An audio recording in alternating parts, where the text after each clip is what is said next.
জানো মা, আজ 3 বেলা না খেয়ে থাকলেও কেউ ফোন করে বলে না যে বাবা বাসায় আয় খাবি।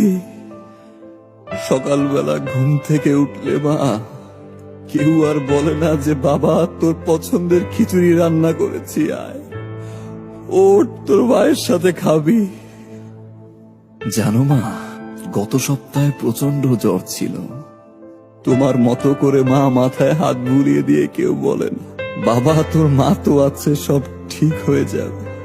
মা একবার চলে আসো।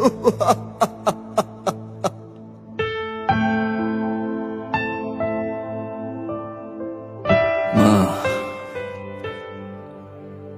কোনোদিন বলতে পারিনি, আজ একটা বার বলতে চাই,